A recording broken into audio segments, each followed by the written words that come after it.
మన ప్రభు అయిన యేసుక్రీస్తు పరిశుద్ధ నామములో ఈ పాడ్కాస్ట్ ద్వారా వాక్యం వింటున్న ప్రతి వారికి నా హృదయపూర్వకమైనటువంటి వందనాలు.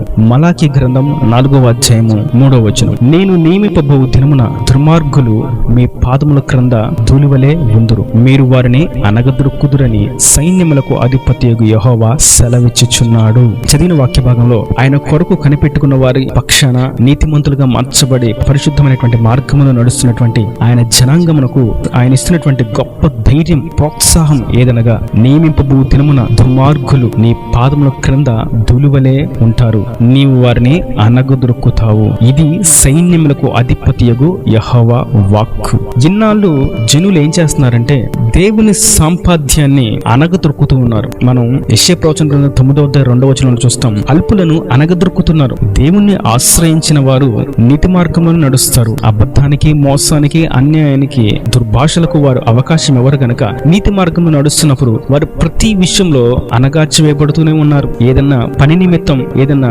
సెక్టార్ కి, ఏదన్నా ఆఫీస్ కి, ఏదన్నా అథారిటీ దగ్గరికి వెళ్ళినప్పుడు, అధికారుల దగ్గరికి వెళ్ళినప్పుడు అల్పులైన వారిని వారు చిన్నచూపు చూడడం, అణిచివేయడం అనేది సాధారణంగా అన్ని చోట్ల జరిగేది. అదే బాగా ధనవంతులు, విలువైనటువంటి వస్త్రాలు, వెల కలిగినటువంటి ఆభరణాలు, వెలకట్టలైనటువంటి ఆస్తిపాస్తులు కలిగిన వారు వారి ప్రాంతంలో, వారి సెక్టార్ లో, డివిజన్ లో, వారి పరిధిలోకి వారు రాగానే వీరు వారికి కావలసినటువంటి సదుపాయాలని కల్పించడం, ఇది కూడా సర్వసాధారణమే. ఇది ఇలా జరుగుతూ ఉంది. అల్పులు అణిచివేయబడడం, ధనవంతులకు గద్దె ఎక్కించడం, ఇది ఇలా జరుగుతూ ఉండగా దేవుణ్ణి నమ్ముకొని ఏమీ చేయలేని వారుగా, నిరాశ్రయులుగా, ఇది చేయాలంటే దీనికి ఇంత డబ్బు ఖర్చు పెట్టాలి, వారికి ఇంత డబ్బు ఇవ్వాలి, ఇది చేయాలంటే నేను ఫలానా వాళ్ళ ద్వారా వెళ్ళాలి, ఇది చేయాలంటే నా స్తోమత, నా వర్గము ఎన్నికలేనిది, ఇది చేయాలంటే నా వల్ల కాదు అని ఆలోచనలో దేవుని మీదే ఆధారపడి, వారిని నేను జయించలేను, వారితో నేను మాట్లాడలేను, వారితో నేను మాట్లాడి వారిని నేను ఒప్పించలేను, నేను ఏది చేయలేను అనేటువంటి మౌన సంబంధమైనటువంటి స్థితిలో ఉన్నప్పుడు వారితో ప్రభు యొక్క మెల్లని స్వరం మాట్లాడుతుంది.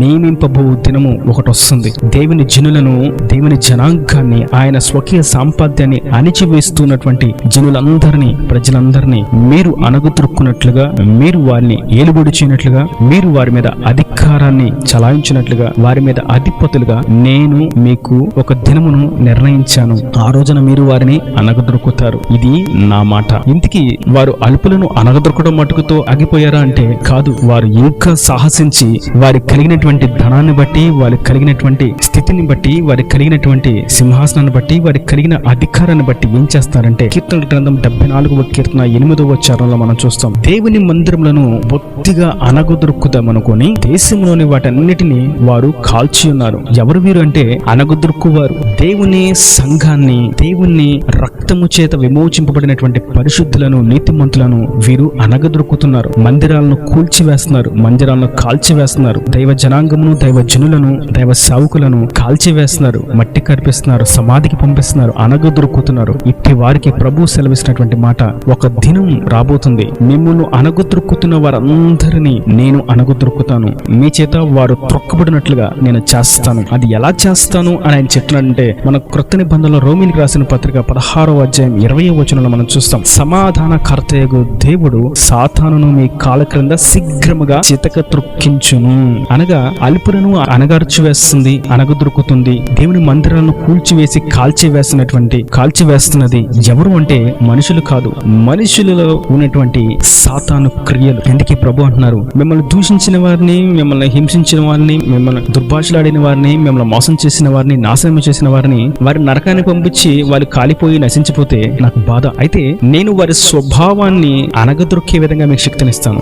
ఏంటి వాళ్ళ యొక్క స్వభావం అంటే అది సాతాను యొక్క స్వభావం. ఈ క్రియలన్నీ కూడా సాతాను ఆలోచన చేత, సాతాను నడిపింపులో ఇవన్నీ జరుగుతున్నాయి కనుక ఏదైతే మూలం ఉందో ఆ మూలమైనటువంటి ఆ క్రియను త్రొక్కునట్లుగా మీకు శక్తినిస్తాను. వాడి బలమంతా మీ కాళ్ళ క్రిందకు నేను తీసుకొచ్చి మీ కాళ్ళ క్రింద అనగదొరుకున్నట్లుగా చేస్తాను. ఇంకా మాట్లాడితే ఇక్కడ రాయబడినటువంటి మాట అనగదొరకటం మటుకు కాదు కానీ చితక త్రొక్కడం. అనగదొరకడం అంటే పైన కాలు వేసి కిందకు తొక్కడం, అనగదొరకడం అంటే కిందకు అణిచే విధంగా త్రొక్కడం అనేది అనగదొక్కడం. కానీ చితక తొక్కడం అనేది ఎక్కడ చేస్తామంటే, మనం ఏదన్నా మనకి హాని చేస్తుంది అన్నప్పుడు దానిని చితక తొక్కుతాం. దానికి సరైనటువంటి నిర్వచనం పాము, తేలు, విష జీవులు. ఈ విష జీవులను చితక తొక్కుతాం. కారణం ఏంటంటే అది చితక త్రొక్కితేనే అది మరణిస్తుంది. చితక త్రొక్కితేనే దాన్ని మనం జయించగలం. సాధారణంగా అనగదొరికితే అవి చావవు. జస్ట్ ఊరికి కాలు ఆనించి కిందకంటే అవి చావవు, చితక త్రొక్కాలి. అందుకే ప్రభు అంటున్నారు, అది మీరు అనగదొక్కితే సరిపోదు, నేను మీకు చితక త్రొక్కే అధికారాన్ని ఇస్తాను, చితక తొక్కిస్తాను. ఇక మరెన్నడూ కూడా కనిపించకుండా ఉండే విధంగా నేను మీకు శక్తిని ఇస్తాను. వారు అలుపులను అనగదొరుకుతున్నారు, దేవుని సేవకులను అనగదొరుకుతున్నారు, దేవుని మందిరాలను అనగదొరుకుతున్నారు, అందరిని కాల్చివేస్తున్నారు. అయితే వాటన్నిటి విషయమై ఒక దినమును మీ కొరకు నేను నిర్ణయించాను. నియమింపబడిన దినం, ఆ దినమును మీరు వారిని అనగదొరుకుతారు మరియు చితక తొరుకుతారు. ఇంకా మనం చూస్తాం ఏ సందర్భాలను గురించి ప్రభు చెప్తున్నారు అంటే, కీర్తనల గ్రంథం 91వ కీర్తన 13వ చరణంలో మనం చూస్తాం. బాగా సుపరిచితమైనటువంటి వాక్య భాగం. నీవు సింహములను నాగుపాములను త్రొక్కెదవు, కొదమ సింహములను భుజంగములను అనగదొక్కెదవు. సింహాలను మరియు భుజంగములు అనగా పాములు, విషసర్పాలు, నాగుపాములు, ఇవి భుజంగములు. వీటిని ఆయన మన చేత త్రొక్కిస్తాడంట. సింహాన్ని ఎవరన్నా కాలుతో తొక్కితే చనిపోయిద్దండి, పాముని కాలుతో తొక్కితే సరిపోతుందా? అవి చావు, అవి సరిపోవు ఆ బలం. కానీ ప్రభు అంటున్నారు, సమాధానకర్త అయినటువంటి ప్రభు మీ కాళ్ళ క్రింద వాటిని చితక త్రొక్కిస్తాడు. సింహాన్ని కూడా చితక త్రొక్కిస్తాడు, విష సర్పాలను సైతం చితక తొక్కిస్తాడు. ఇది ఎలాగా సాధ్యపడుతుంది? ఆ శక్తి ఎలా సరిపోతుంది? సింహం మనిషిని సులువుగా హతము చేయగలదు, కానీ దాన్ని ఎలాగ చితక తొక్కడం? ఒక పెద్ద పాముని, భుజంగమును చంపడం కష్టం. అది మనిషిని సులువుగా కాటువేసి మరణం చెందేలా చేస్తుంది. మరి అటువంటి పాముని, అటువంటి సింహాన్ని సులువుగా చితక తొక్కడం, అనగదొక్కడం ఎలాగా అంటే, స్పష్టంగా మన రోమిన్ రాసిన పత్రికలో మనం చూసింది, సమాధానకర్త అయినటువంటి దేవుడు మన శక్తి చేత, మన బలము చేత ఏది ఎవరిని ఏమి చేయలేము, దేన్ని మనం జయించలేము, ఏ సాతాను క్రియలను కూడా అనగదొక్కలేము, చితక త్రొక్కలేము. అయితే ప్రభు చెప్తున్నది ఒకటి వాస్తవం, సమాధానకర్త ఆయన వాటిని త్రొక్కే విధంగా, వాటిని అనగదొక్కే విధంగా, వాటిని చితక త్రొక్కే విధంగా అధికారాన్ని, శక్తిని, బలమును ఇస్తాడు. ఇంతకీ సమాధానకర్త అంటే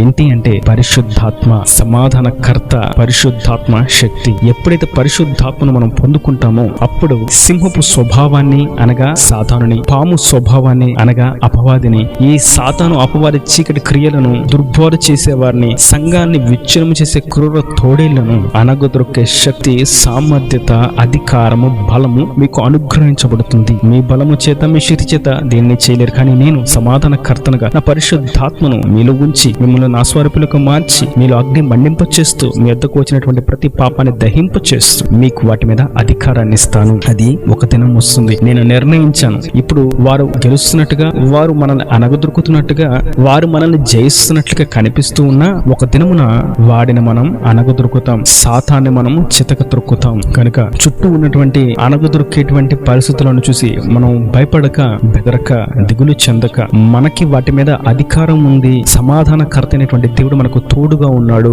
సరైనటువంటి సమయంలో శీఘ్రంగా, ఆలస్యం కాక శీఘ్రంగా అంటే త్వరగా ఆయన మనల్ని వాటిని తొక్కే విధంగా చేస్తాడు అనేటువంటి విశ్వాసంతో, నిరీక్షణతో ముందుకు సాగుతూ దేవునికి సాక్షులుగా తుది వరకు ఆయన రాజ్యానికి చేరేంత వరకు సాగుదముగాక. ఈయన దేవుని మాటలు ప్రతి వాని హృదయంలో ఇరుకట్టి ఫలింపు చేయను గాక. ఆమేన్. God bless you. తలలో వచ్చి కన్నులు మూసేటైతే మీ కొరకు చిన్న ప్రార్థన. ప్రేమ స్వరూపి కరుణ కటాక్షంగా తండ్రి నా ప్రభువా, వాక్యాన్ని బ్రతకబడిన ఆశీర్వదించి దీవించిన వర్ధలింప చేయండి. అపవాద క్రియలను, సాతాను క్రియలను, అల్పులను అనగదొక్కుతున్న వారిని నీతిమంతుల చేత అనగదొక్కిస్తానని, కాళ్ళ క్రింద శీఘ్రంగా చితక తొక్కిస్తానని మీరు వాగ్దానం చేసినందుకు నీకు స్తోత్రం. వాక్యాన్ని ప్రతి ఒక్క బిడ్డని నీతిమంతులుగా మార్చి నీ పరిశుద్ధాత్మ శక్తి చేత నింపి సాతాను క్రియలైనటువంటి సింహమును, పాములను, చీకటి క్రియలను అనగదొక్కువారుగా చేసి నిండారుగా దీవించి సమస్త కుదులు, కొరతలు తీసివేసి ధైర్యాన్ని, ఉజ్జీవాన్ని, విశ్వాసాన్ని వారిలో రగిలింపచేసి నీ రాకడ రాజ్యాన్ని సిద్ధపరచమని యేసు పరిశుద్ధ నామమున ప్రార్థించి వేడుకుంటున్నాను తండ్రి. ఆమేన్. ఆమేన్.